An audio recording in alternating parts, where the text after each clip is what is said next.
there and taps his hands, and you're just sitting there, and you know, sits there and rocks back and forth in the chair, sitting a bit of another murderer or whatever he is, convicted. Up to this point of a case, not in handcuffs, not in shackles, one or the other, or both, and in orange.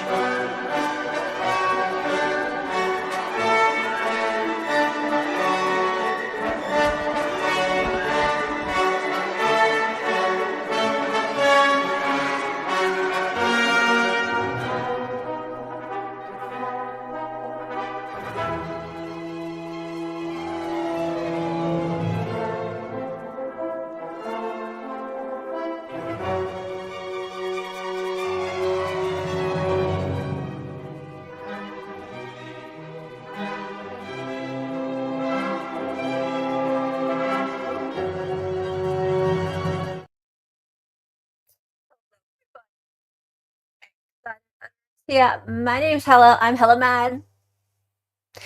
And you might notice that I'm in a bubble. A fact bubble.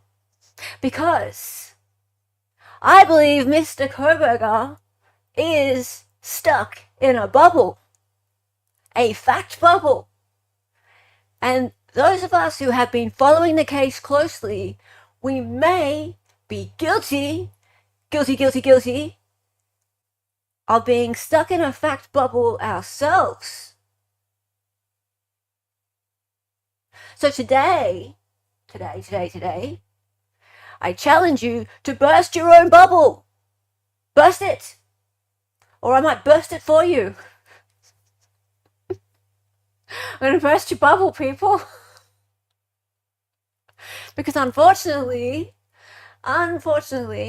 most people out there have a very short attention span. A very, very short attention span. And they think that by watching little short snippets of news that they're informed. Because that's how we're all brought up, right? We're all brought up to watch the news. We're lucky if we watch a half hour of news, right? I don't know, when I was a kid, we used to watch the news at 6 p.m. at night on a TV. Now that's changed a little bit. And it used to go for half an hour, right? The news used to go for half an hour. Now these days, people's attention span is far less than half an hour. And I know this, if you didn't know this about me, my background is in advertising and marketing, right? So I know that people's attention span now is like, right? So there's a very small part of society who gets really involved in things like court cases. And that's people like us. Most people, they take little teensy bits of information from usually major news outlets, so the mainstream media, and then they go, oh yeah, I heard about that case. He sounds guilty. He sounds guilty. There's DNA at the crime scene. Actually, it was on the knife sheath. And they think they're really informed from that. And the most they'll generally watch of a news piece is 2 to 3 minutes. Because that's really investing in yourself. That's really investing time. And then you go and ask a jury to invest time. And then you end up with this kind of situation. Let's see. What? Give those glasses to the bailiff. All right. And those. Oh.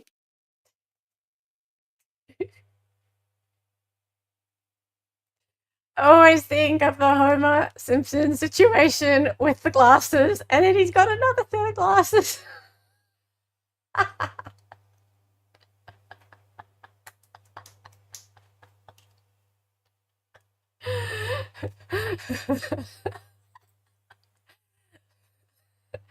All right, time to say hi to chat. Let's go. Hey, Nicola Maxwell. Lovely bot that you are. I just seen a comment. The DNA is pretty accurate, so he's guilty. Oh my fucking god. Do I care more about the Constitution than some Americans? Sheep will fry my brain. Look, this is how it is. And I'm going to show you that this is far more widespread than you think. And the people that you're referring to as sheeple, they're just normal, everyday people walking down the street, right? And they're just, you gotta understand, this is all they're hearing, right? They're not hearing the rest of it at all. They don't know what transfer DNA is. No one's telling them. And it's a long story, right? Hearing about what transfer DNA is, that requires sitting down and listening for more than 2 to 3 minutes. And no one has that amount of attention to give to something like this. So what are we going to do about it? What is Bryan Kohberger's defense going to do about that? That's a big problem.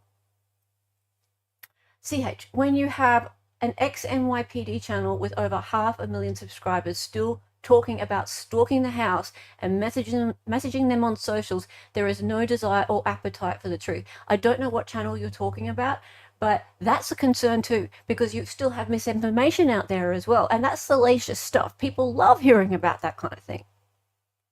None of that stuff's true. Hey, Kat, how are you? It's good to see you back streaming trials again. Kat Not Williams is doing the ASAP Rocky trial over on her channel. Make sure that you are subscribed to her. Mods, would you mind chucking a link out to Kat Not Williams? That'd be cool. Hey, Chloe Albert's Revenge also here. Sean the Sheep is here. Her name was Hella. Yeah, we're on a mission to turn the chat green. Let's photosynthesize, everyone. Ariel. Call me too optimistic, but I think the judge is going to grant at least one defense motion. He may throw them a bone. That's actually a pretty good point. So, Hippler, Mr. Mr. DNA on a sheath is probable cause every day and twice on Sunday. Do you think he practiced that in the mirror? I'm not kidding, right? Seriously. Do you think Judge Stephen Hippler practiced that in the mirror the night before? That was pre-written. Those words were pre-written so that Stephen Gonsalves and the mainstream media could take that quote and put it out there. No shit. No shit. Let me just say it again. DNA on the sheath is probable cause every day and twice on Sunday. Pope Judge Stephen Hippler, right there. He loved saying that. He loved it. He loved it. He's trying to make out like he doesn't care about anything except being fair and caring about what his bosses think, which is the Supreme Court of Idaho. So not being overturned by them. But bullshit, right? Because he cares what the public thinks and the Supreme Court care what the public thinks. And the public love shit like that. They love sound bites like that. Hey, Jenny, how are you? Thank you for capitalizing you in utterance. What's my name? Why wouldn't I? Some guy in America sent me? Yeah, that dude. Hey, Brad. I want to be hella mad, but I'm not. I'll make you hella mad. Wait till you start seeing what I'm about to show you. I may pull out some Nancy Grace. Shammy is here. Now, Mavka, you know how to make me hella mad. Ma is here. Good to see you. And Hot Pocket, Spicy Hot Pocket. JC the Music Man. Yeah, we love a little bit of Wagner around here. The Elon salute.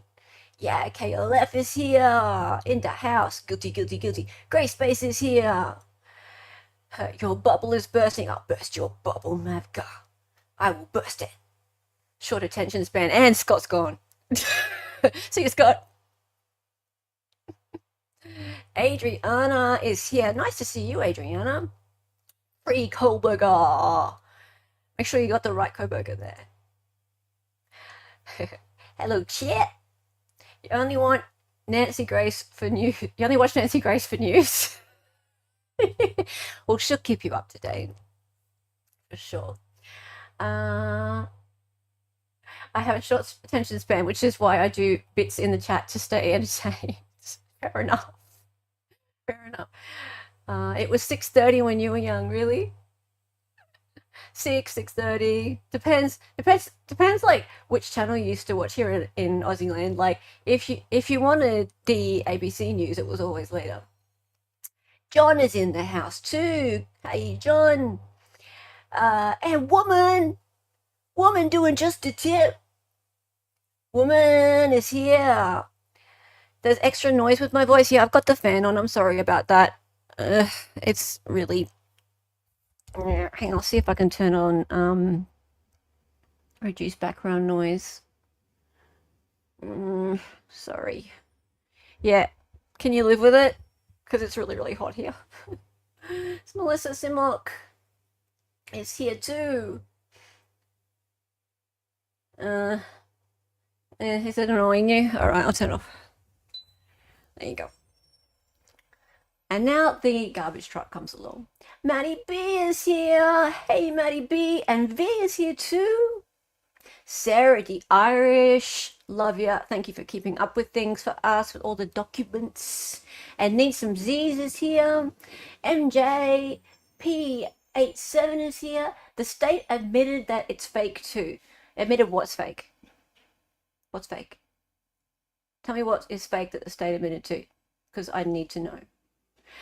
Oh, look, Zach Ellery's here. Skintella, Mango for Tango. Love you. Lexi, also. Oh, yeah.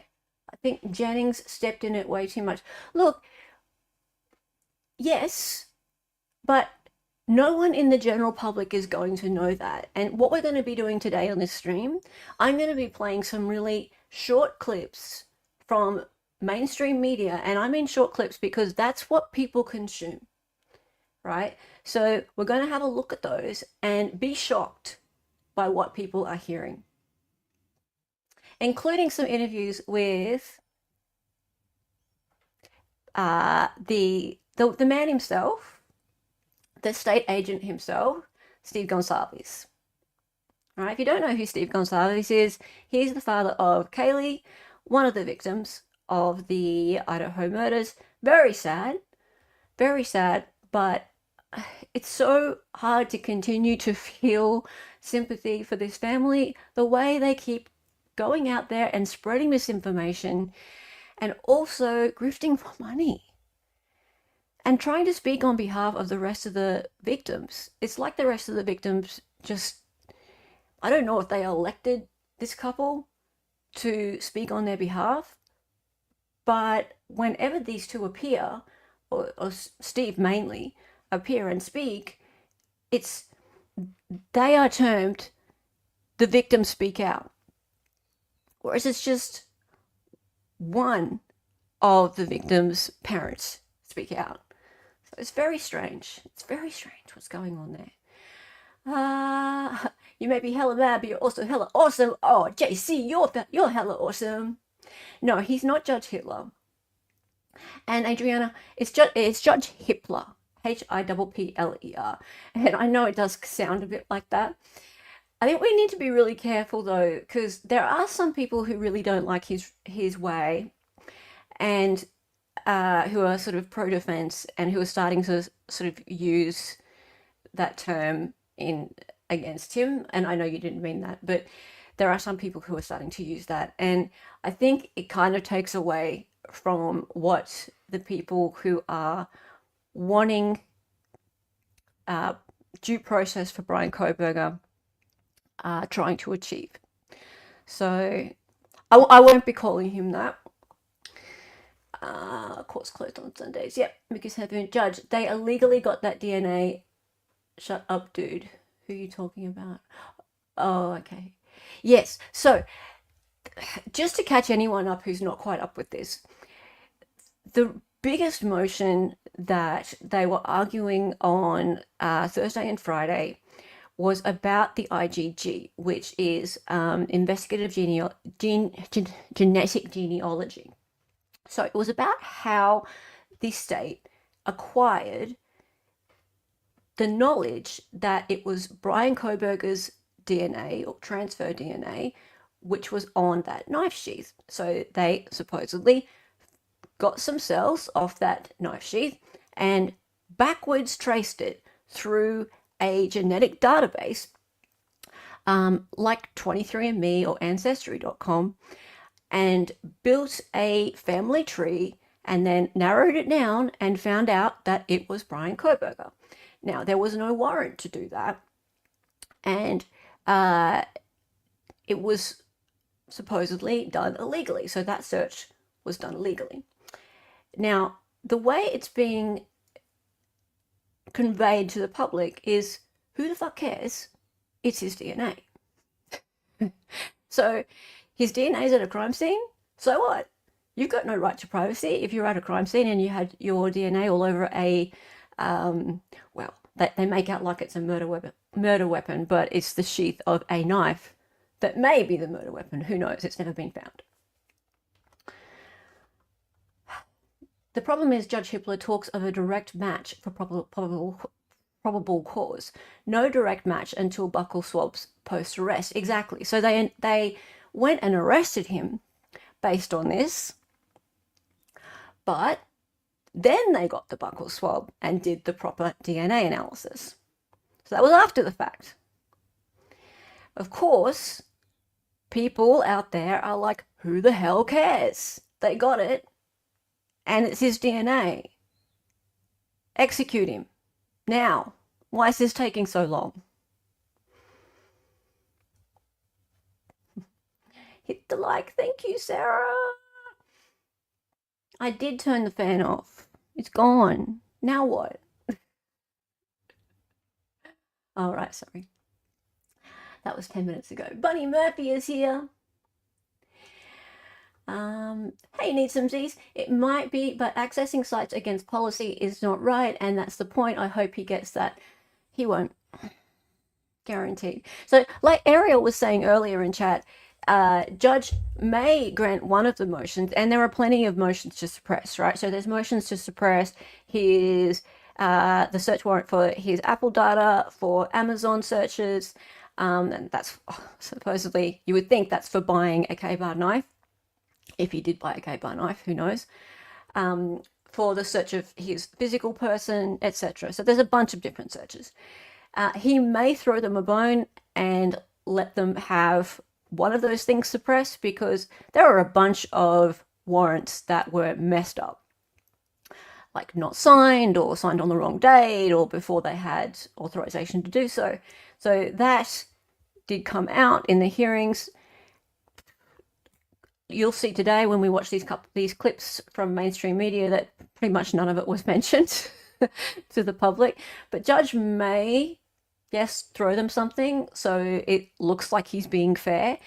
I've said before, Judge Hippler's really good at looking like he's being fair. But yeah, it won't matter. It won't make a lick of difference when it comes down to it. Okay. So yeah, you don't hear it when I'm not talking, but I'm talking a lot right now, so. But it's off now, I'll just die in the heat, it's fine. For you. Pokeroo is here. Pokeroo. It's hot in winter. Shut up. It is ridiculous here. In fact, it's not that bad.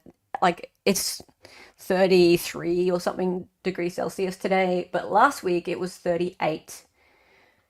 38 and like 80% humidity, and still like there was no breeze at all. Yeah. Okay, let's keep going. So, welcome to everyone in chat. I know, Melissa, that you're not talking about the chat family. I think you might be talking about the Gonsalves. Yes. Yeah, the behavior is a bit gross. And I've said it before, I'll say it again. I need to preface anything that I'm going to get really mad about today in this stream. I hate the way that I'm made to feel about this family, right? I wish I could feel... for the first year or so, I was like, no, it's okay. They're just a grieving family. It's all right. Don't be mad at them. And then, like, the second GoFundMe happened. And then they had their gift card thing happen. And then they just continued with this constant misinformation campaign. And it was just out of control. They turned up to court with these T-shirts that said something along the lines of, like, shoot him now. And they had photos of themselves, like, with masks on and boom, boom. Criminality's here. Hello, T. How are you, love? Good to see you in chat. Nice to see you, mate. Nice to see you, mate. All right, let's get into it. So I just want to, if I've missed anyone, oh, hey, Caleb. If I've missed anyone, I'm sorry. I'll get to everybody shortly. But first, I want to get into some of these clips. So, alrighty. Oh, look, Ashley Banfield. Isn't she sweet? Isn't she sweet? There's nothing wrong with Ashley Banfield. Everyone loves her. She's the one who was talking to all the prison inmates when Luigi was in prison, remember? In Pennsylvania. And she was all like, oh, what are you having for dinner, everybody? Remember that? And she was like talking to them all and telling them all to turn their lights on and off. And isn't it great? And all the prisoners were like, oh, Ashley, Ashley. Ashley.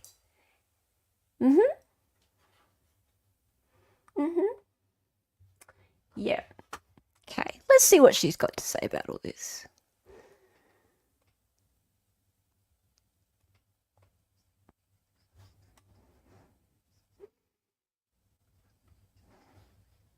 You hear that okay?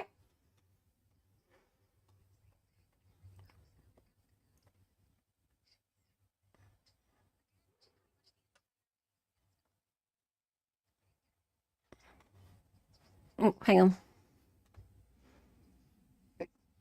Wait. Cops tracked him down was flawed. That the DNA tracing that led directly to him, that was an invasion of privacy, and that everything cops found after that should be thrown out. Again, which is pretty much the entire case against him. Baby. We didn't get a ruling on that today. The arguments are set to resume tomorrow. And in the meantime, I want to welcome to the show Steve Gonsalves. Oh. A longtime friend of the program. He lost his program. beloved daughter, Kaylee, in the King Road massacre, and he is following every minute of this case. Steve, it's good to see you again. Thank you for being here, and I'm going to say Happy New Year because I'm hoping it will be a happier New Year for you. In the meantime, what do you make of this argument that his defense lawyers are putting forth in court right now? I wonder.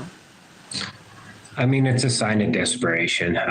They're definitely throwing everything out and trying to get, some chance of being able to, that is her job. She has to do everything. She has to exhaust every avenue that she possibly has. So we don't take it personal. But today was probably a hard blow for her. She's probably going to have a hard time sleeping tonight because, what happened today in the courtroom was very, very strong for prosecution. She's going to have a hard time sleeping tonight. Did you get a sense? I mean, as a non-lawyer, Sometimes that's the best sense to get, right? Because that's what juries are. They're the non-lawyers. Did you get a sense one way or another from that judge? Because he's been tough all the way along since he got this case. Did you feel that he was giving her a run for her money? I think he gave both sides a run for their money. I think he has a clear vision of where the day's hearing is going to go. And then he tries to keep that discussion close to those issues that need to be resolved during that day, during that session. So yeah, we talked with some of the lawyers today. We get a good sense that he's keeping things on a tight rail, and we have a summer trial, and we're not going to get there unless we have the right leadership. And Ma'a, mate, I completely understand where you're coming from. I feel absolutely crap that I'm at this point with this family, right? Don't get me wrong, mate. I can't think of anything more soul destroying than to lose a child in this way. I just don't understand some of their behavior, Stephen Christie. I just don't get it.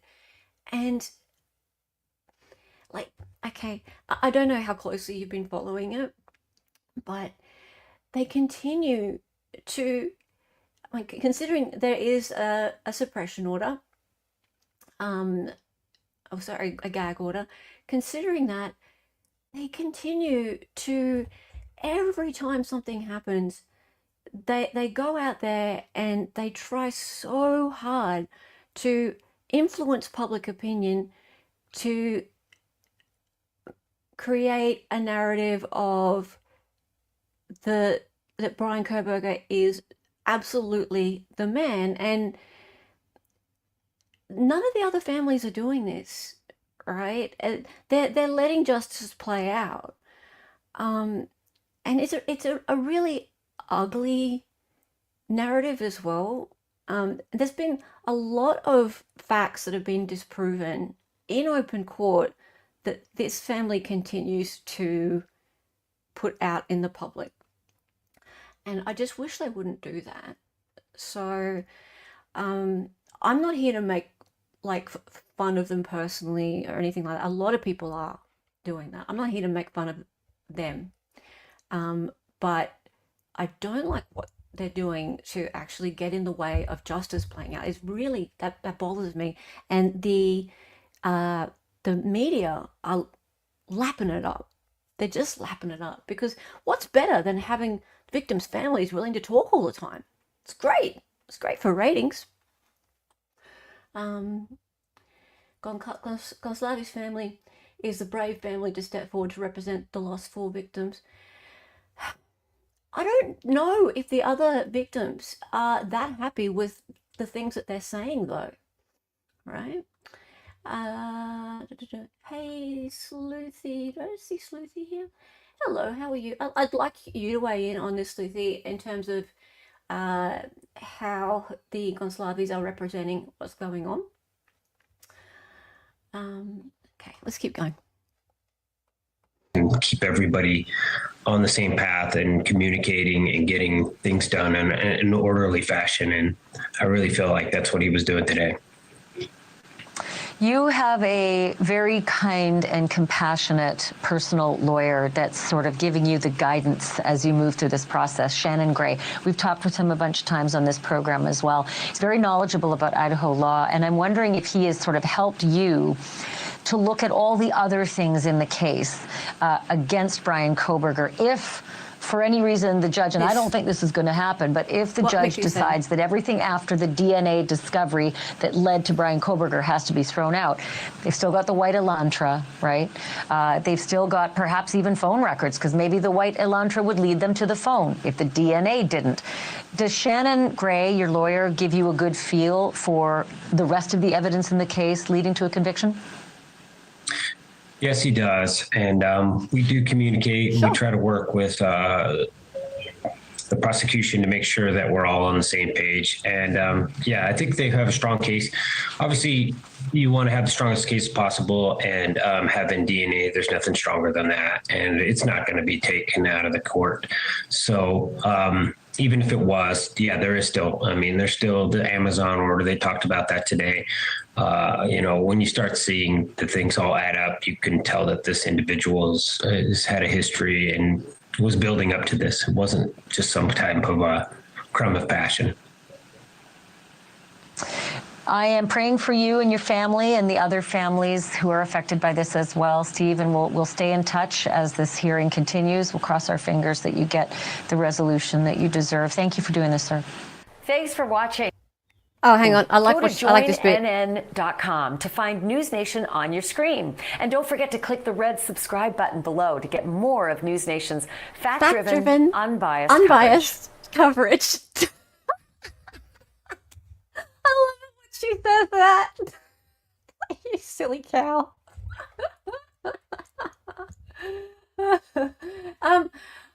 I sent you a link, DB. Who do you want me to send a link to?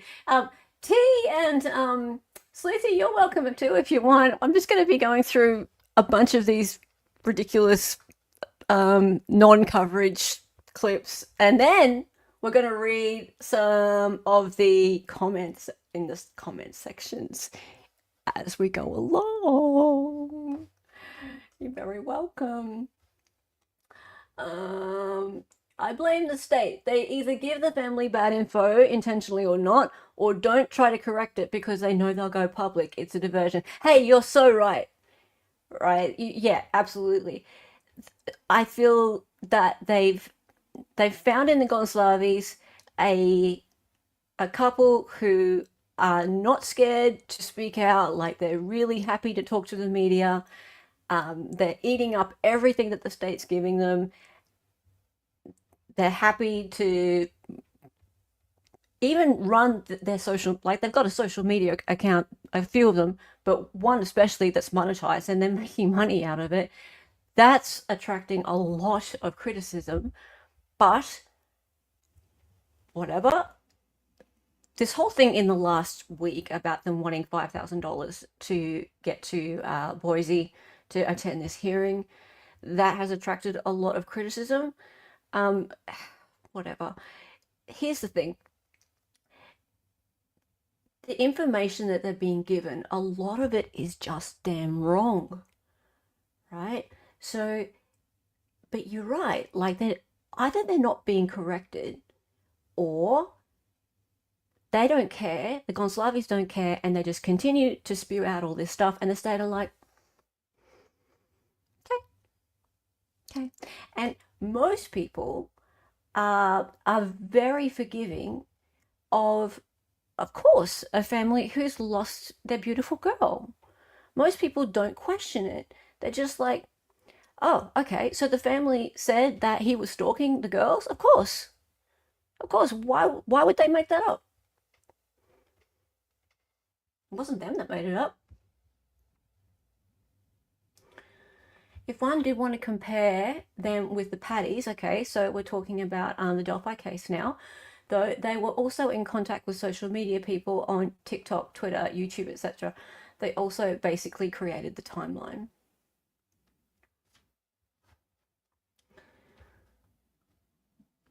And Criminality says, Sleuthy, I do find the similarities eerie. Okay. They're the ones who obtained footage from the neighborhood and gave to the police and others. The Paddies just seem way nefarious, and I don't see the Gonslavis the same way. I could be way off, though. There is... I don't want to make the stream all about them, but there is some background to Steve and his history that could... Like, there's rabbit holes there. But, yeah, I'll have to do that another time. Okay, all right, let's move on to the next one. Let's move on to the next one. So that was News Nation's very fact-driven, unbiased coverage. Now, oh, hang on, we do actually, well, they did another one. They did another one. Defense attorney And- Josh Ritter and Oh, okay. And we have a criminal defense attorney, Josh Ritter, to talk this time. So let's see what he has to say. Josh Ritter and host of the podcast Courtroom Confidential. Josh, always good to be joined by you. So the defense, to Brooke's points there, they want key evidence thrown out. The DNA on the knife sheath at the crime scene, items seized from his apartment, car, online activity. What's the chance that the judge actually grants that dismissal? He's not bad. To be honest with you, I think it's really slim. It's no surprise that the defense is attacking this evidence. The DNA evidence is the linchpin of the prosecution's case. The defense can argue that he was out looking at the stars. They can argue that, cars similar to his were seen in that area, but they weren't his. They might even have explanations for what he was doing with his phone at the time of the murders. But unless they come up with some sort of innocent explanation for how his DNA ended up on that knife sheath found at the crime scene, or get this evidence kicked out, they really don't have a fighter's chance inside of court. And so it's no surprise that they're attacking it. Yeah. And a crucial piece of the prosecution's evidence, right, is investigative genetic genealogy. So basically public ancestry databases that directed them toward Kohberger. The defense says that method violated Kohberger's constitutional rights. Are they right in saying that? And what would those rights be? Well, I think what they're trying to do is play upon the privacy concerns that people have with the idea that this kind of information is being used to track down other individuals, that these are people who have voluntarily entered their own genetic material into a database, and that by using that, they've been able to determine who his relatives were. Now, just to be clear, once he was identified as a suspect and taken into custody. Hello? Who do we have Hello. here? It's me. I'm DB Cooper. So, DB Cooper, how are you? I'm doing well. How are you doing? I'm great today. What What do is you this- think of this whole situation? What's this whole handsome gentleman? What's his deal, hon? I see him everywhere. He's always talking about stuff, and man, this guy is more of a fence rider than Peter Tragos himself. Okay, right. Thank you for saying that, because I don't mind him in this situation, but sometimes he's just like, guilty, guilty, guilty.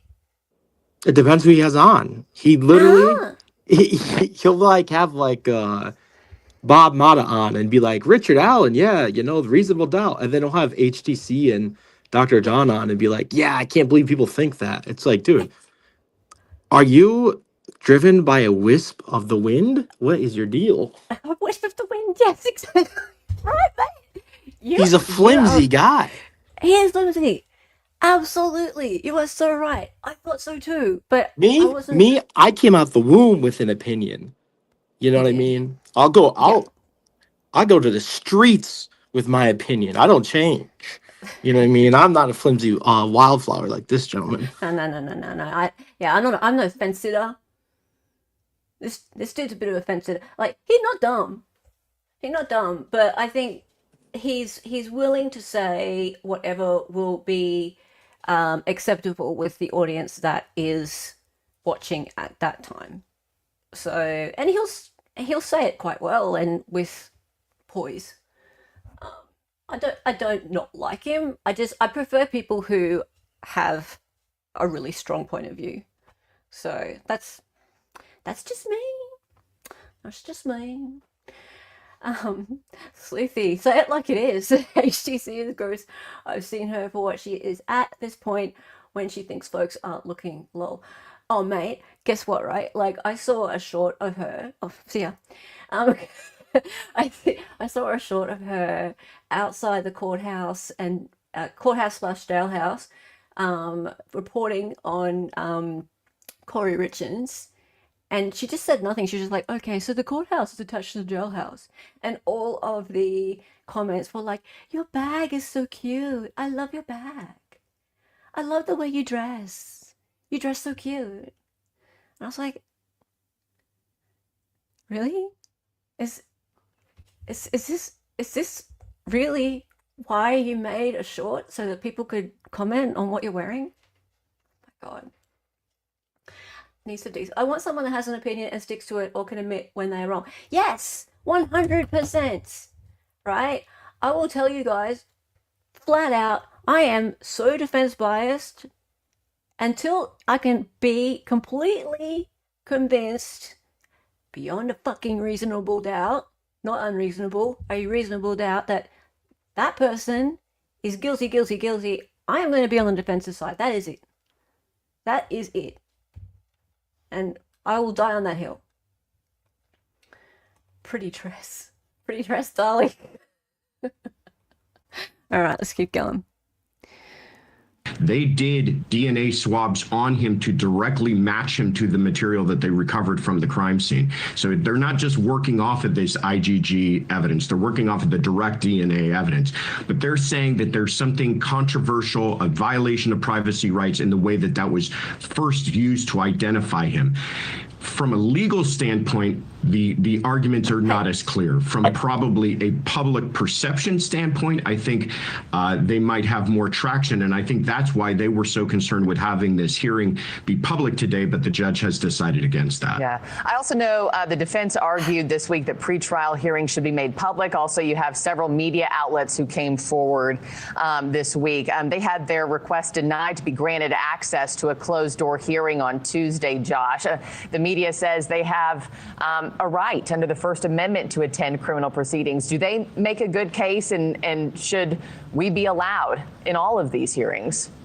I think absolutely. I think more transparency is good. I think that this case has Transparency been would be too lovely. Closely protected. I think that is part of what makes our American criminal so justice did you notice system. when he was talking about the DNA, he just talked about DNA? Right? Yo, what is he saying? The American criminal justice system. Are you there for like, what are you just giving the back of a like first year law students book a read or something like? So here we have a problem, right? So and Ann Taylor didn't do much about it on Thursday when it came up, or Friday. Maybe she spoke about it in the closed part of the hearing, but that doesn't help the public narrative. When they talk about DNA, they just talk about DNA. Yep. Right? They don't talk about the fact that it is secondary transfer DNA, touch DNA. What's the other word for it? There's touch, there's transfer, there's 3 T's. Illusion. The third one. Illusion DNA, magical DNA. Imagination. Imaginary DNA. Right. So the problem is they keep just referring to it as DNA. Like it's this solid thing that is irrefutable. Yeah, you see that a lot. You see that a lot in these cases where, in that affidavit, the PCA, they referred to the CAS team, right? But like Mowry allegedly is the one who did the actual analysis that they used. He like did the maps or whatever, right? But they say the CAS team, right? And just like they say the DNA, but it's DNA. Because they're so used to serological DNA statistics and the direct match, they're thinking that it has the same level of inculpability from that evidence that, it's not the same thing, but there's not a really easy way to distinguish it. 100%. You're so right. And yes, to try and compare what Mowry did as opposed to what a real cast report would be coming from the FBI is like apples and fucking pizza, right? So Mowry with his snipping tool and and at the time I found a instruction manual for CastViz software is what he uses. CastViz software is like the pared down version of the CAST software, and it's used by like local law enforcement officers. They need to do like a 6-day course or something like that to pass it. He did that, and he took Windows snipping tool in order to just screenshot what he'd done for the day rather than actually save it out. I use Windows snipping tool. Right. Yeah. So he did a really rudimentary job in order to present to the grand jury. Of course, yeah. And the issue with that is that balance, unless they get through all the TUI and all this different stuff, they're not going to be able to cross-examine Nick Balance on what he did with it. They're going to have to be cross-examining the person who made the report. And people are all talking about everything that happened in Murdoch. This is not going to be like that. It's going to be a disaster compared to that evidence. No, absolutely. And Sleuthy, thank you for the third T. So trace and touch and transfer. Yes, they're all the same There thing. you go. Yes, that's the third T. So trace and touch and transfer, all the same. Truth of the matter is, I don't think the jury will care, because DNA to them will be DNA, whether it's blood or spit or skin cells. Yes, you are 100% right. And you know who else doesn't care? Judge Hip-Law. Right. And care.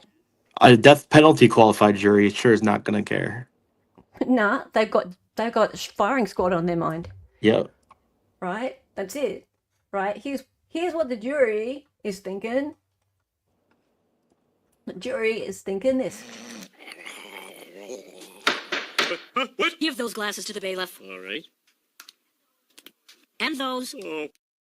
Yeah. There you Right? go. They're asleep. They're asleep.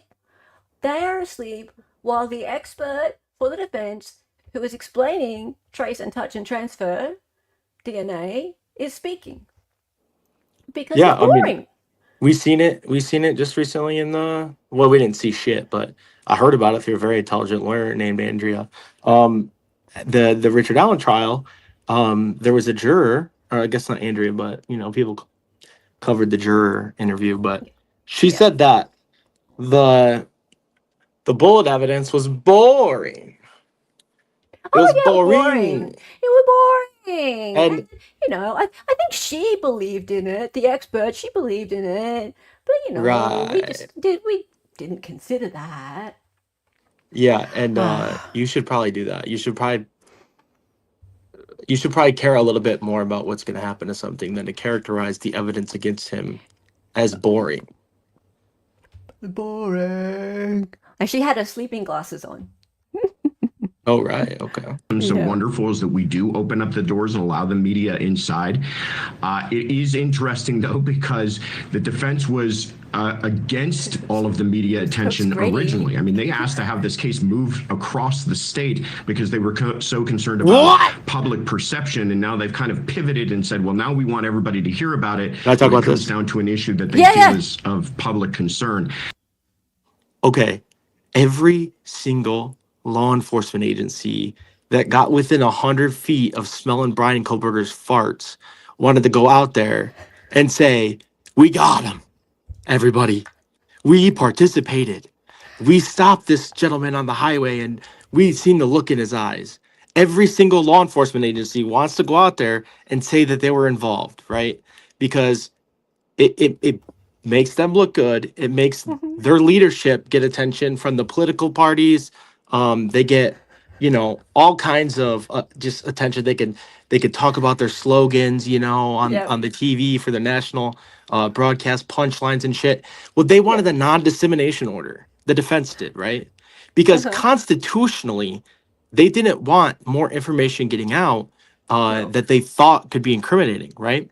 But over time, when they realized they believed that their client was actually innocent, and this case was much ado about nothing other than 19 picograms of somebody's skin cells, they decided that they wanted to open it all up, but they weren't allowed to.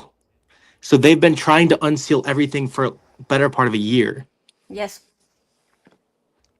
They've been trying, but it's not going to happen.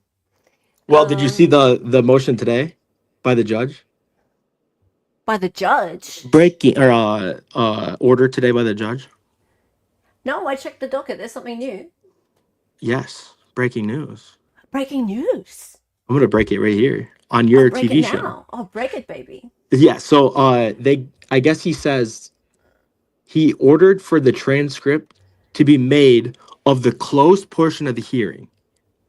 Oh, and okay. He's going to give each party 14 days to redact any information from it. And I think they're going to release it. Is there any guidelines over what to redact? Well, what I they can think redact? anything that points directly towards people's names that testified or evidence is under seal. Any intellectual property from these companies Okay. that could be used by their competition, No, that's IgG, fair. like customs and procedures and stuff. I think probably just obvious stuff, but I think we'll be able to glean like what the actual issues are for the case. Okay. So how long did you say? 90 days. 14, 90 days. What the hell? 14. Good. I was thought, yeah, okay. Wow. They Wait, got different guys. types of days there in Australia. I thought I misheard. So, well, I mean, I'm a long way in the future, so Yeah, you're right. Yeah. maybe I'll get it before you. Um, You wow. might. Okay. Well, so long as there's like reasonable expectation of what the redactions can be. So for like names and proprietary information in 90 Yeah. Australian days. Wow. Okay. Cool. Yeah. No, I looked on the docket before this, but it does Well, okay. sometimes. And then, Sometimes mine does not update. Go on. Go on. Sorry. sorry, I'm very disruptive. I'm used to abusing Ange on camera, and It's fine. I'm used to okay, Carly. perfect. So the other thing about what he's saying is they moved the jury, or they moved the venue, and that's like some type of, I guess, the defense wanting there to be less publicity or something. Like I think he doesn't understand why they moved it. It's they presented that it was a requirement under the Constitution to have it removed or have the venue changed, because the jury pool was so tainted and Tainted. by rumors and personal relationships and connections that it was Connections. so like it was going to be unable to be divorced from reality in that area, that the judge ruled that if the venue did not change, it would violate the defendant's rights to a fair trial. You know, so it's not like the defense just made this shit up. The judge said that it was a requirement. Well, the judge didn't say it was a requirement. The defense put forth that motion. Right, and the judge rules that Yes. the defense motion shall be granted Yes. if a new venue is required to have a fair trial. Yes. It's not just that they get to change the venue just because. You know, the judge has to find a need, and that need was found.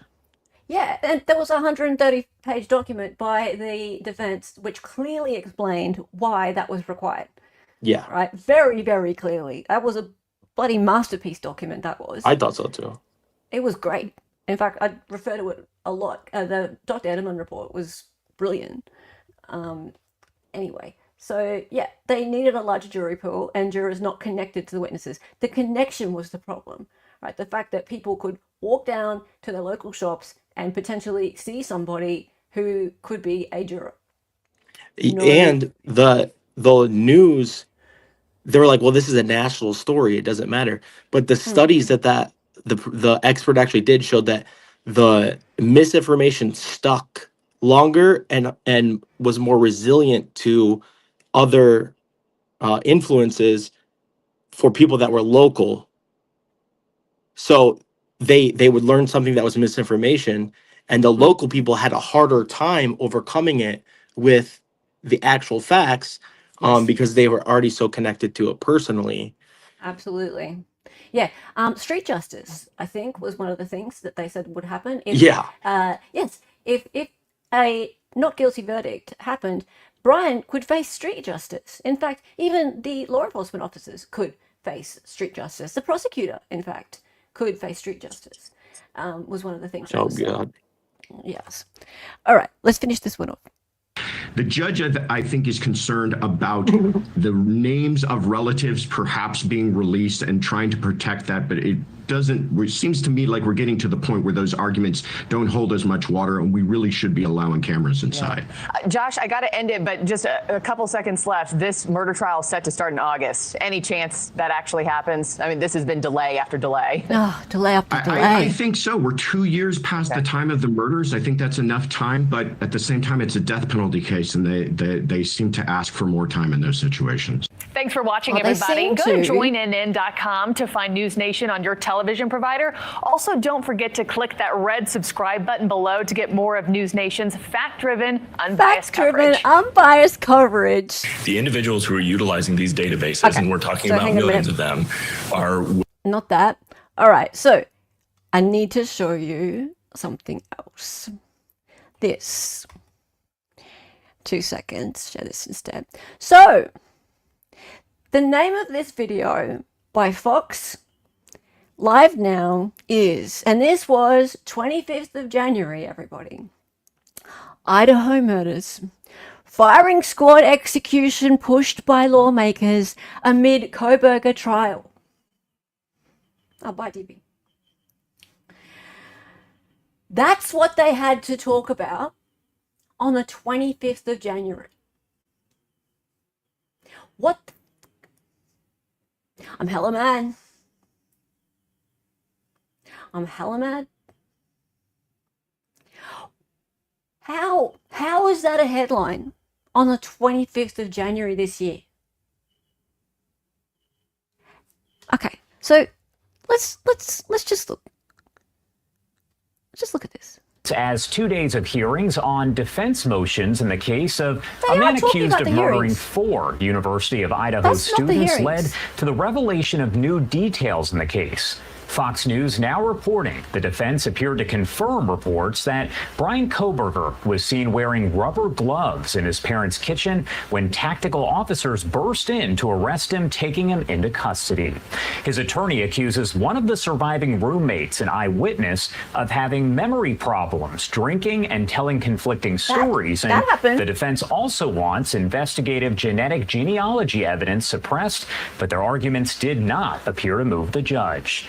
If convicted, it's important to note that Kohberger does face the death penalty, and Idaho could actually become the first state to use death by firing squad as its main method of execution. I want to discuss this because Republican State Representative Bruce Skog has introduced a bill to change the state's law, as right now the firing squad is a backup option to lethal injection.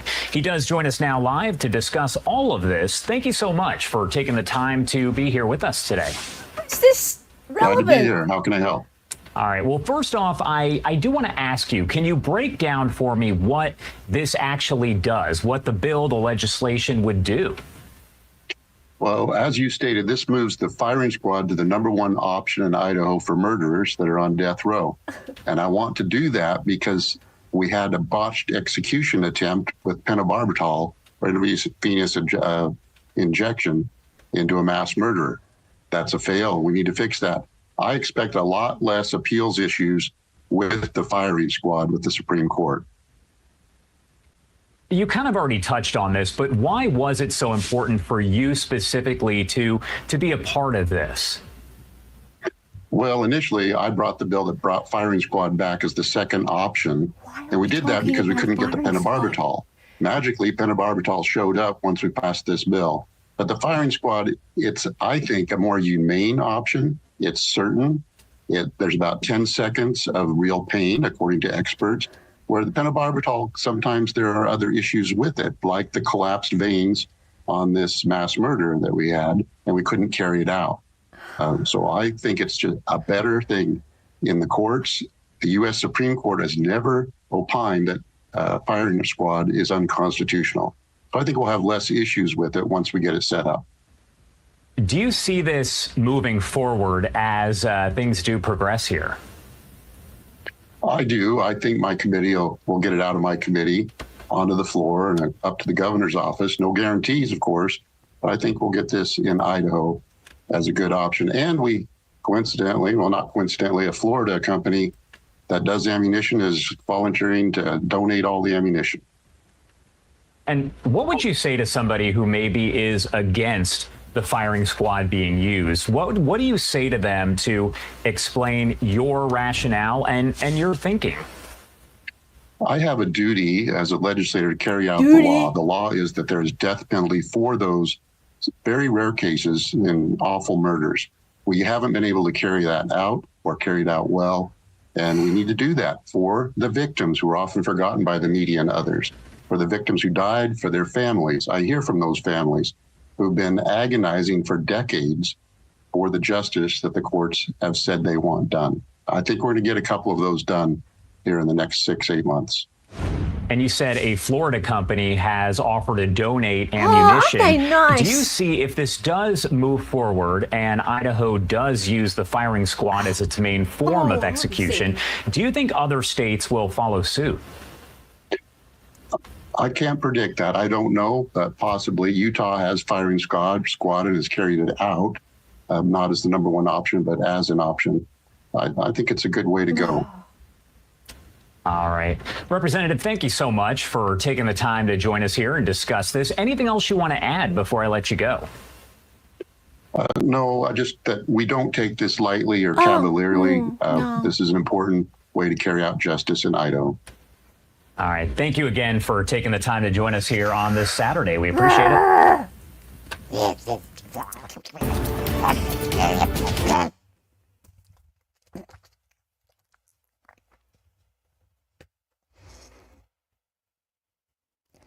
That was on Saturday, after 2 days of hearings that weren't about the method of execution at all.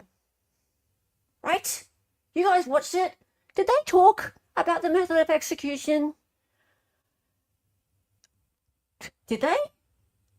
I don't remember any mention of the method of execution over Thursday and Friday. Did they? Why, Fox, why? Why is that the talking point that came out of the Thursday and Friday hearings? Why? Hello?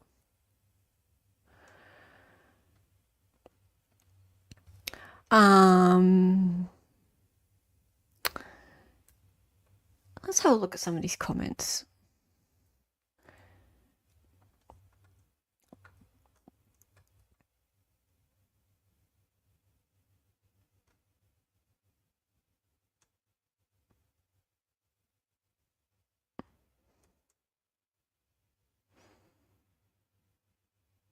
Oh, wow.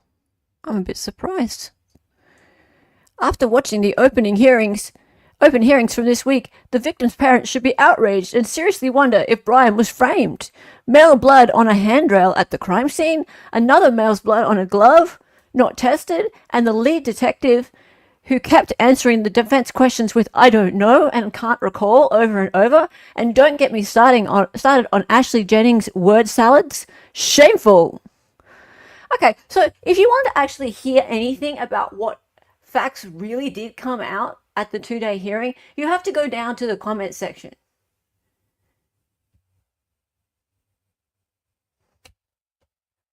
Thank you, Martine G, 2805. I totally agree. Alarm bells have been ringing since day one of this case. Jack Russell says, how do you know it wasn't tested? How do you know the age of the blood? Stop assuming! Triple question mark.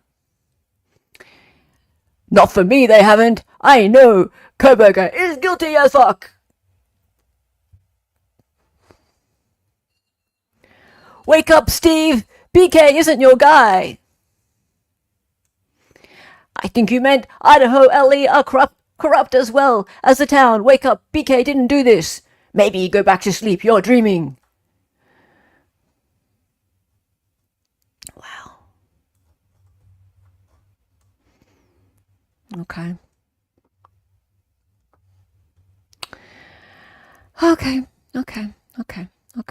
That just... Do you want to hear from... hang on. Do you want to hear from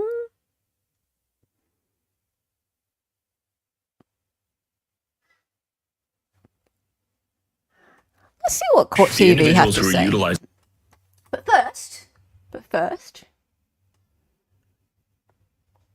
first, I need to say thank you to a few people. John comment, 12 months membership hasn't been that long. John, really? Wow. You are awesome, John. Thank you for being a member for 12 months. I'm hella happy. I am hella mad and burning with rage, John. And now I know why. And you gifted 5 memberships. Thank you so much. 5 subs. We are photosynthesizing the chat. Photosynthesizing. Going green. Cat Not Williams gifted 5 Excited Utterance memberships, and Cat is streaming the ASAP Rocky trial. You can stand under my umbrella. Hella. Make sure you check that out on her channel. Dali Talk. Ilya Satchel T-Bone, my wonderful co-host. Check out his channel too, Dali Talk. He talks over the top of court hearings, you know, those ones with the Zoom feed on. And he streams just about every day, all day. Love you so much. If you are a new member of the channel, make sure that you go and click on the membership tab and go to where it says membership perks. There is a link there to our Discord. Also, just yesterday, I put up a link to the Discord in the community tab for members. So there, make sure you join us. ASAP Rocky. Make sure you subscribe to Cat. Yeah. All right.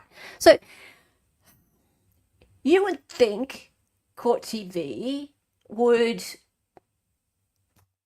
show us kind of both sides, all that kind of stuff. I don't trust Court TV. I don't trust Court TV. You know why? Because you know who works there? Julie Grant. And Julie Grant can kiss my ass.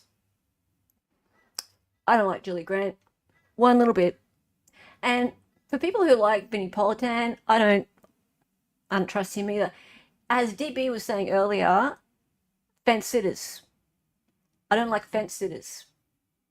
And Vinnie Politan's a fence sitter.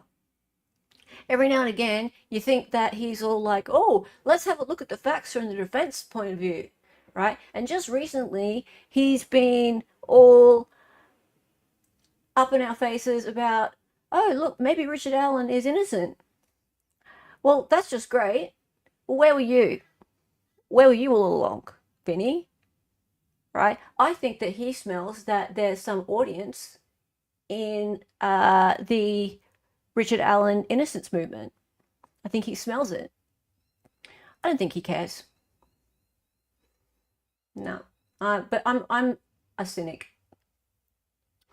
I think that Court TV is a conglomerate, and they all sit around in a round table and they discuss what's getting the most views, what's getting the most numbers, what their comment section is saying, and they go, oh, look, well, we're missing out on some market share here because there's probably 100, 200,000 views that we're missing out on because we're not talking about the possibility that Richard Allen is innocent. So maybe Vinny can be our guy talking about that, but Julie Grant can be our guilter this week. Well, she's always the guilter. Yeah. Vinny is purely mad that Court TV didn't have courtroom coverage. 100%. 100%. Yep. All right. So we're not going to watch all of this. It's 15 minutes. We'll just get a bit of an idea.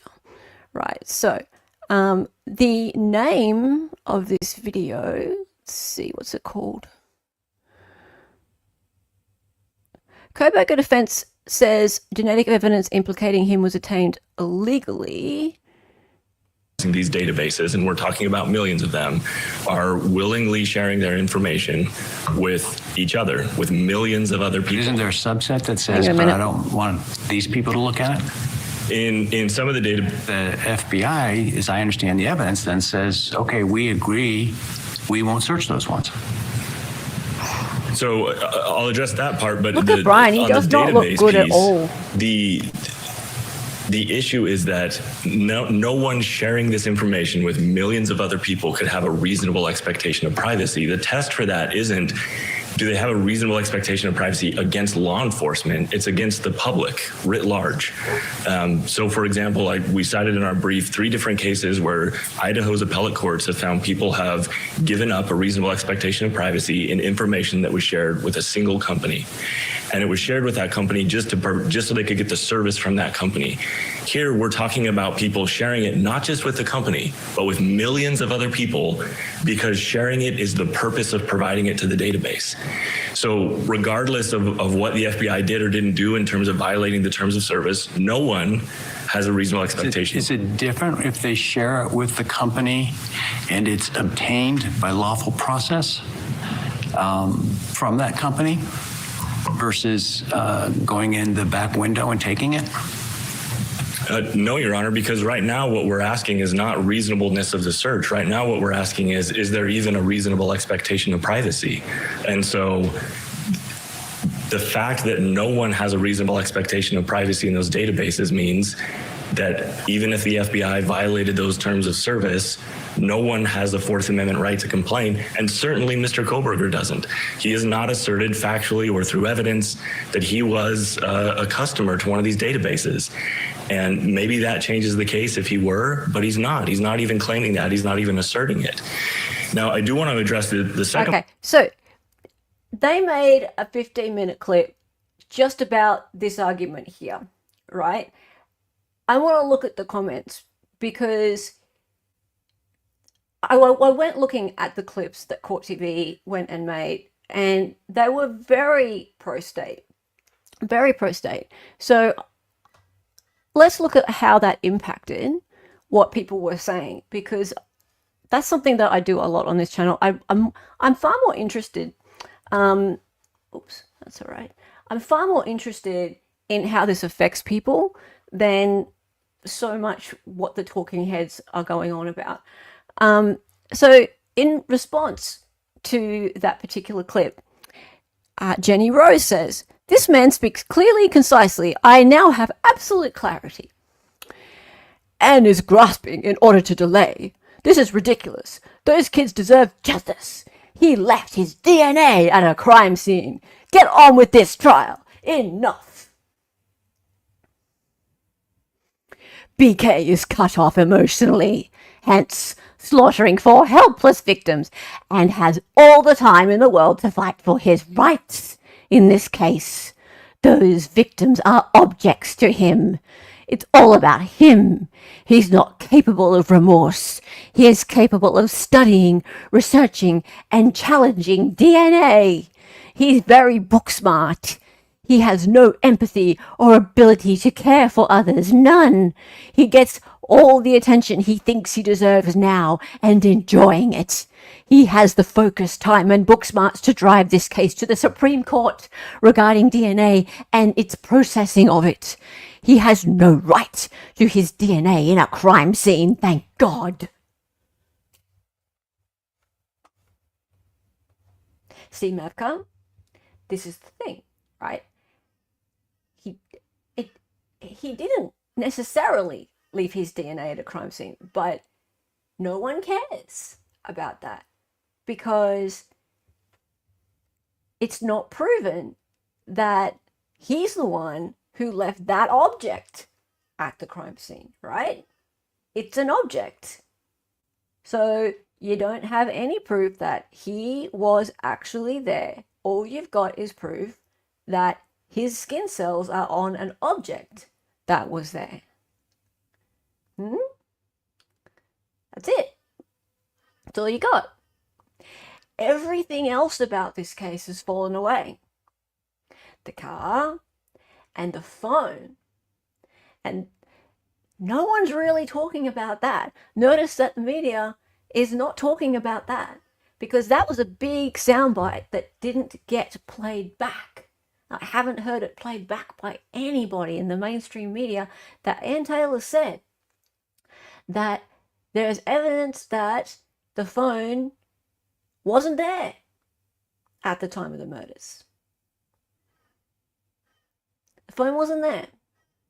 right? They're going to show it. Cy is going to show it.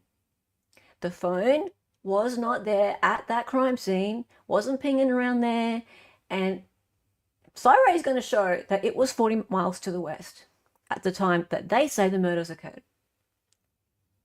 They have an expert witness who can make his own chart. He can make his own map. He can track where the phone was. He wrote the damn software. That's why she and Eliza and Jay all have said, well, not Jay, but Eliza and her have both said in open court that Bryan Kohberger is innocent. And that doesn't just happen. That does not just happen. They said it around that time when Cy came on board.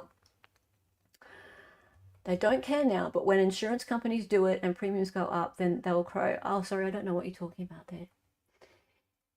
If it was Kaylee's room, there is probably hundreds of unknown male DNA on her sheet. Hey, Mavka, it's not just Kaylee, though. Like, the entire house would be covered in skin cells of all sorts of people.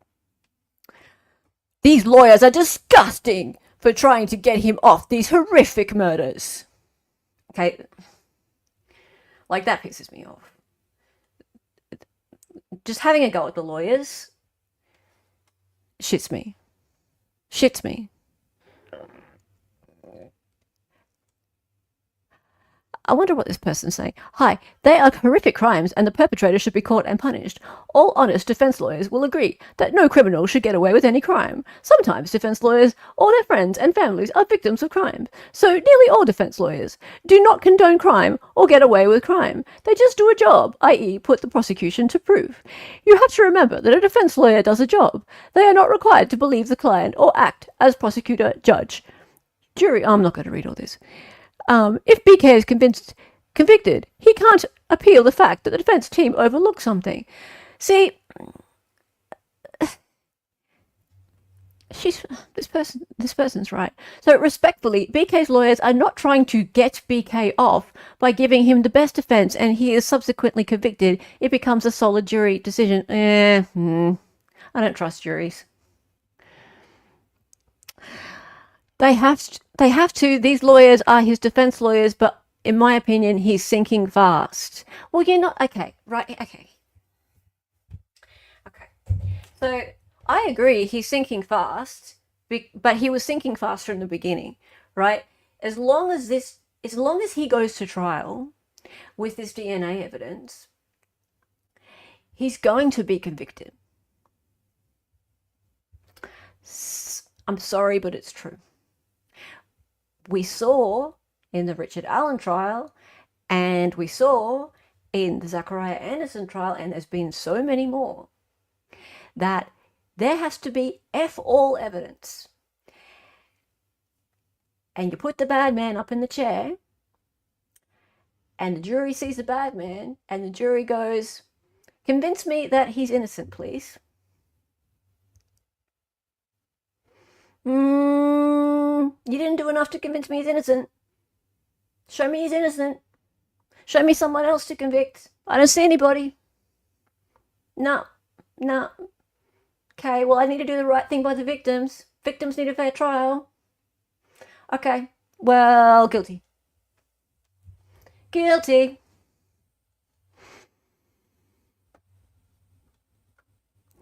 Bryan is guilty.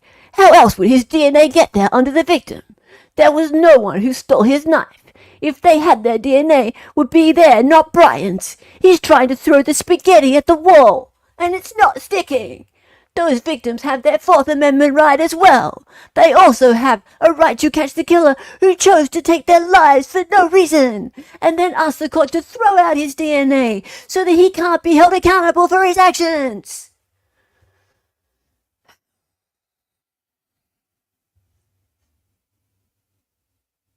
Guilty, 100%. Kudos to the prosecutors. Justice for the Idaho 4. He knows he's going nowhere fast. Let's watch. Using motions to suppress evidence means there is a probative value and weight to such evidence. Hence, the defense is trying its best on technicality. Don't you guys love it when they say technicalities? Like, technicalities are, your rights under the Constitution.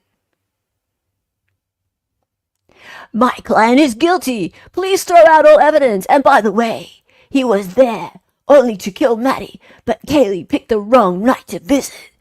Think the girls in basement were texting, cause listening to headphones, cause that building, the sounds of Ethan and Dana would have made it tough to talk or sleep maybe. What the fuck? He still thinks he's in college class. Guilty as sin. I can't believe this case is still ongoing. It's so obvious now that he is guilty. Guys, do you realize, like, that this is getting worse?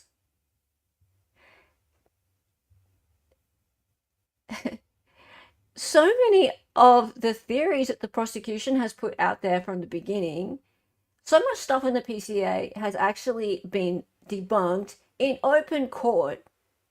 Right? Like the stuff about him stalking the girls, the stuff about his phone connecting to their Wi-Fi, right? It's totally out there now that he had no connection to these people. He's never met them. He's never had any social media connection to them. Nothing, right? The car, not identified at all. Right? They couldn't see the tags on the car. There's some grainy footage of a white car going back and forth. It's also been brought out in court and in documents that these cell tower pings only show that he was in Moscow, right? So within a couple of kilometers of the house, not in like on the street, not in like within a couple of 100 meters, or yards, or whatever you call it in the US, but in the area, right? So he was driving in the area. That doesn't put him on the street at all, right? It's a Hyundai Elantra, and it was supposedly between the years of 2011 and 2013, the model that they were looking for. It was only after the IGG happened that they expanded the search for cars to 2016. So there's no evidence to show that that car was his. There's no evidence to show that the phone that was pinging, not at the time of the murders, but around, right? So earlier in the night, later, because he was driving. There's no evidence to show that that was his car. There are lots of white Elantras. So there's nothing, right? Every other piece of the case that the prosecution had to put him at that house or even near that house is gone. So all they've got is these skin cells on that knife sheath. That's it. Right? That is it. But this is getting worse. The public narrative is getting worse. His phone was not in Moscow that night. Well, then why is Ann Taylor saying that he was in Moscow that night? Because that's all they've got. That's all the state's got. Ann Taylor said it on Thursday, that he was in Moscow that night.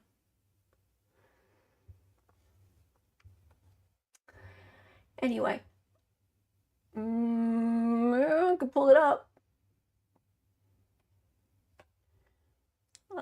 If you could message me and tell me why I got that wrong. She was talking about the 12 prior trips.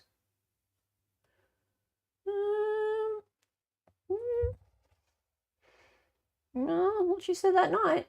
Because also, like, she was talking about the other 12 times his phone pinged on Moscow Tower. So, okay, well, I mean, that's not how I understood it. But if they don't have his phone pinging in Moscow that night, that's even better for him. But I'll have to rewatch that then. And guys, I have a lot of criticism about the way Anne argued the other day. She was not clear on a lot of things. She could have been far more assertive. She needed to correct the judge and use her own language better when it came to the DNA. She needed to use the term touch DNA, transfer DNA, whatever it is she's going to use going forward. She needed to start using it this weekend. Oh, sorry, on Thursday, Friday. She needed to start using that language. Serena Banana! It's wild how all of these self-righteous, outraged, virtue signaling accusers don't realize what they themselves do in these comment sections. Oh, okay, right. So that's the next thing, right? So Judge Hippler goes and says this. Where's my stuff comments? He goes and says, and thank you for the $10, by the way. I love having you in chat. You're often in my comment section, Sarita. Just love you. You're amazing. Okay, so yeah, so Judge Hippler goes and says this: DNA on the sheath is probable cause every day and twice on Sunday, right? And he also said that you have no right to privacy of your DNA if you leave it at a crime scene. Okay, so my answer to that is, Judge, what if you happen to walk through a crime scene on your way to work this morning? Or maybe you walked through a crime scene last week or last year and touched something. Does that give a magistrate probable cause to have them arrest you for a quadruple homicide? What if you shook someone's hand at church and then they went and touched a murder weapon? Yeah? Because that's how transfer DNA works. Judge?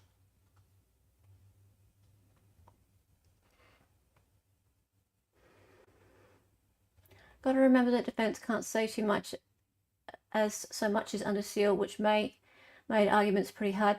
Yeah, Moonvale, but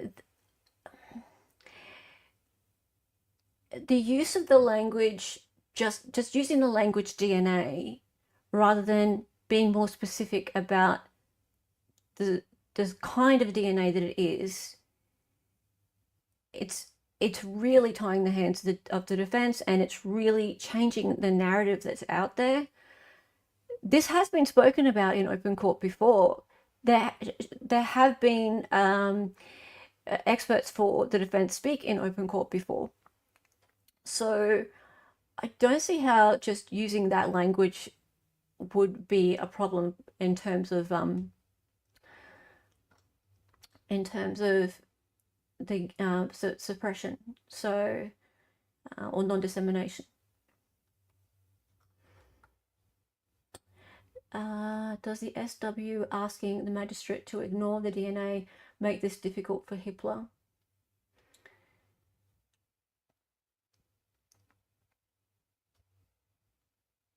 Does a search warrant asking the magistrate to ignore the DNA? Is that what you mean? Oh, sorry, not search warrant.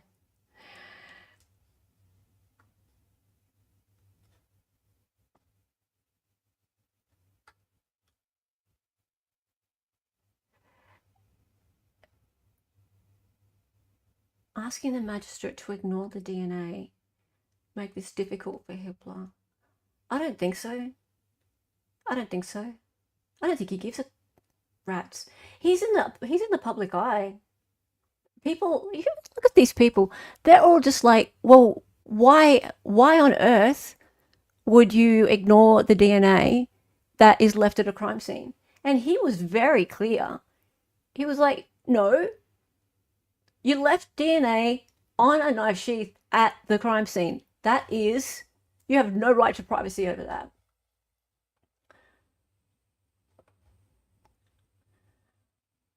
It depends which search warrant you're talking about, Sarita. There are plenty of search warrants, so about 10. Okay, let's keep going. So I'm going to subject you to one more thing. I'm sorry. I'm sorry, but I'm not sorry. I'm sorry, not sorry. Oh, dear.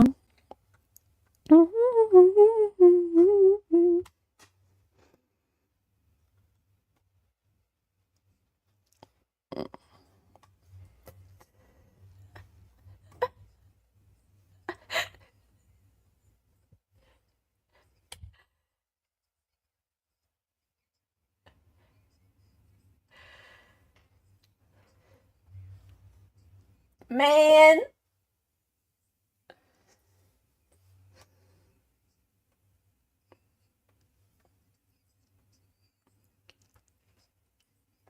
No volume. Really?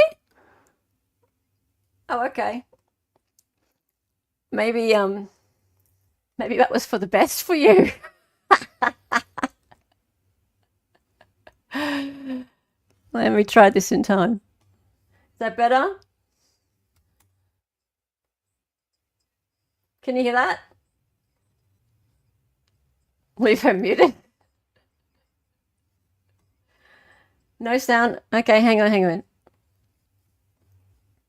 on. I need to bring it back in again.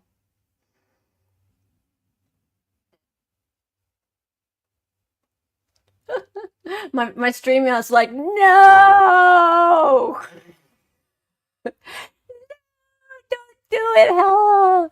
Don't do it! Well, Director Cold Case Foundation, former homicide detective, and has visited the crime scene multiple times. You can see him as a star of the Interview Room on YouTube. Chris McDonough, this is what I'm telling you, man. I'm telling you, either A, that is Bryan Kohberger in the other home invasion, or B, she's the still defense talking is going about to use this. the other home invasion as their defense, claiming Now. that's the guy that did it, not Bryan Kohberger. Hey, Chris McDonough, I want you to listen to more of this Pullman PD body cam as the responding officer is talking to the victim. Listen. Short. That's the one thing I noticed. Thick, thin. I couldn't say for sure, but Guys. I don't think either really. Guys, this was 3 days ago that this was posted, right? This was 3 days. Okay, so massive hearings going on in the Kohberger case. This theory about him being a suspect in this other it wasn't a homicide, it was a home invasion, attempted murder, I think, in Pullman in 2021? Yeah, 2021, 10th to the 10th, 2021, when he wasn't even there. He was over in Pennsylvania at the time. She's still talking about it. She's still talking about it, people. Right? And she knows full well that the hearing is on. What the? Why is she still spreading this shit? Why? Side. So you're saying like a ski mask, any glasses or lenses or anything? Burgundy. Oh, okay. Pretty sure it was a burgundy ski mask. So I think they were wearing gloves, yeah. So did you hear them say? They didn't say a thing. Okay. They didn't say anything. Did they grunt or moan or exclaim or cry when you kicked them? Nothing. Just silence. Just silence. Pay dirt. Chris McDonough. Pay dirt. While right now, Kohberger is not named as a POI, a suspect in any way in that home invasion. Yeah, no, he's the not. similarities are overwhelming. Did you hear that? The perp not wearing glasses, wearing gloves, and significantly, I'm gonna have to go to shrink on this, silent throughout the attack. Jump in, Chris. Oh, Yeah, there's Chris, no jump doubt, in. Nancy, that those similarities have got to be investigative considerations, especially after the brutal murder here of the 4 college students. And if this is what we would call a pre-incident to that particular murder, then you're going to have to start with those victims and kind of re-engineer it from there and canvass the neighborhood, and then see if you can match the similarities to the suspect in custody, i.e., allegedly Bryan Kohberger. I mean, we've said it over and over and over. We've said it over and over. That could this possibly be Bryan Kohberger's first offense? Do you go from 0 to 120 mph overnight? Many people argue no. Is this the smoking gun? According to police right now, they're not saying Kohberger had anything to do with this previous home invasion. Listen to more of that body cam. So the windows come open, but there's no touch marks on the glass, and like all the cobwebs are intact. Like nobody tried to move anything. Yeah. So maybe they just unlocked it. Yeah. Like maybe they thought it would be easier to get out that way. Yeah, I don't know. Just going up the stairs and I guarantee you they were not expecting that. Okay, right there, even more similarities. Did you hear that? There's no touch marks. All the cobwebs are intact. Wait. Because this person left no trace of themselves, therefore, they must be Bryan Kohberger. Okay. Right. Because they're very, very good at this. So, if there was a trace of him, then it's definitely Bryan Kohberger. But because there's no trace, it's also Bryan Kohberger. P.S. The witness description was of a short guy. Yep. Bryan Kohberger is over 6 foot. The cobweb's intact. Definitely BK. Guilty. Yeah. Oh, Heather, just wait. I'm about to show you the best comment. Act. So this person ends up going up the stairs, just as in the Idaho sleighs. As of right now, we don't have any indication of any fingerprints or touch marks. And there's more. Listen. I'm wondering why they didn't come into my room, because my room is closer. Yeah. So we were talking about that, and so she thought you had a television on? I did. I had my TV here. That was the only thing that I could from outside your room. Oh, so maybe they knew that I was awake. Between the light and the sound, they probably assumed that you were awake. Which I was. I was wide awake. I was just laying in my bed. Significant. You hear the victim talking, saying, I wonder why they didn't come into my room. My room is closer. We had the same issue in the Idaho sleighs, Chris McDonough, because you had Dylan Mortensen downstairs, remember? And many people wonder, well, why didn't he go into that room first? Same thinking. These two perps have the same thought process going. Why didn't they go into that door? And then also, you hear the victim's roommate saying, I was wide awake. I was just lying in bed. Did he know I was awake? Clearly, the state believes that Bryan Kohberger had been monitoring the victim's movements. Did he know they had just ordered food and that some of them may be between asleep and awake in that groggy state? It's a fingerprint ID, Chris McDonough. Chris McDonough must think she's just an idiot. Although I don't think much of Chris McDonough either. Lord. Okay, so, right, guys. Shout out to Lana, Truth and Transparency, getting into Nancy's comment section. So, Kohberger teleported from PA. BK wasn't in Pullman at the time of this 2021 incident. Pullman and Moscow have had so many problems over the years, and they get hushed under the rug. Then this big thing happened and they couldn't hush it. Why does no one talk about that aspect? It's because university money runs both those towns.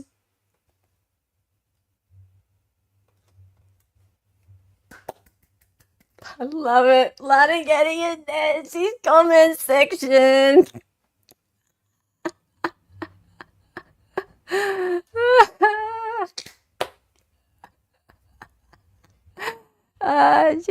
Nor the huge drug ring and that aspect of things with H&S trafficking alongside it.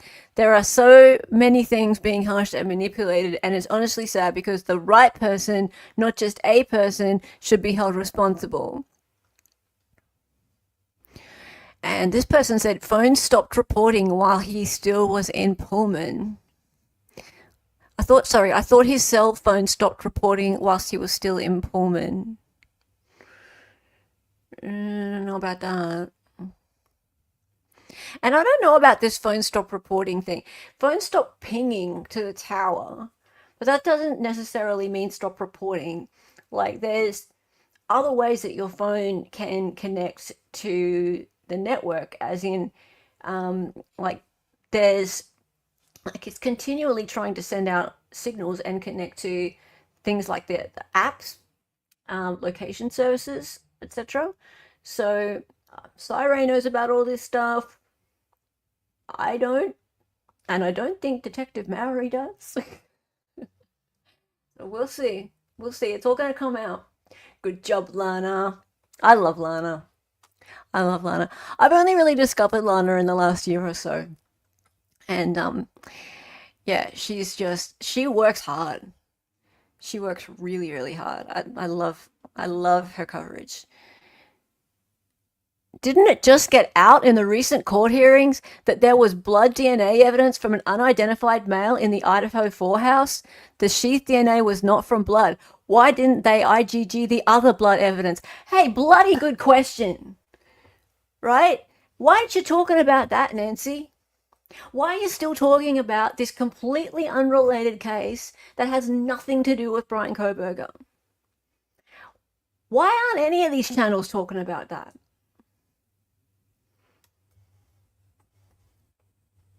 Why? Hey, Shammy, someone ate the last of my pizza. I couldn't find any trace, but it was Bryan. Love it. Love it. All right, guys. Oops. Oh no. Oh no.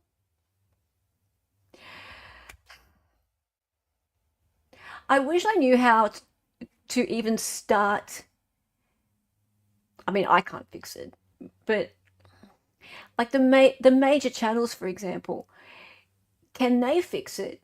What worries me most is that the big channels that have a lot of reach, like DB was saying when he popped on, so many of them are fence sitters. Like, they'll just say whatever it is that's likely to make the audience that they're talking to right now happy. And I'm not gonna name any names, but generally they seem to be like, okay, well, we'll talk about the topic that is least offensive right now. We'll acknowledge a little bit of what the defense has to say, but not so much that we'll go into detail about what transfer DNA is. Or the fact that you could shake hands with somebody who touches a murder weapon and you could end up in the same situation as Bryan Kohberger. Because the judge sure doesn't want to know that. And the mainstream media aren't reporting on that. And you just need to be aware that most people don't look into things as deeply as we all are. They just don't. And unfortunately, that's just the way it is. It's easy to be mad at people because they are attached to their opinion. They think that they are up with the latest to do with these cases, but they're just not. And that's just how it is. It's just how it is. Okay, I will be continuing to cover this. I have been for a while, and I will also be on Publicly Buzzed, I think on Saturday, I'm guessing, with Steve over on Publicly Buzzed and talking about this case as well. And then tomorrow, Not sure if I'll be streaming tomorrow, but I tend to stream at the same time every day, so 6 p.m. or 6:30 p.m. So make sure that you put your notification bell on heavy. Keep an eye out on my community tab and on my X. Make sure that you are subscribed to my X. It is EXTD_utterance.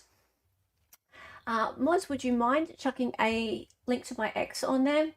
I always tweet what I am going to be streaming about a couple of hours beforehand. So that will be fantastic. Now we are going to go and raid my lovely friend Ange. I'm sure she's talking about Delphi. That tends to be what she talks about. And I love that because we need to keep these things top of mind. You just told my defense attorney husband that I found another wrongfully accused case to get into. These are the interesting ones. It's easy to carry a pitchfork. Hey, Sarita, you know what? I find cases that are open and shut, person's guilty, it's really easy, there's so much evidence against them. I find them really boring. Because, you know what, like, pretty much everyone gets convicted anyway. So I find the ones interesting that actually they have some guts to it, that there's doubt and you got to work it out. And I'm not always at the end of listening to the whole trial. Often I am converted to believing that the person is guilty beyond reasonable doubt. I was with the Sarah Boone case, but I was one of the very few people who had doubt that she was guilty beyond reasonable doubt of second-degree intentional homicide. I thought it may have been a manslaughter case. There may have been a case for manslaughter there. I wanted to hear her side first. And I'll stand by that. I just wanted to hear her side. I thought she had every right to have a fair trial and show her side. And I was really given a lot of stick for that. But after hearing the entire case, yeah, I was convinced.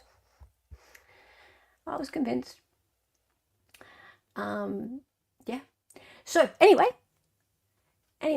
that is the end of it. What was Hella's name before she changed it? Oh, okay. So my name was just Excited Utterance.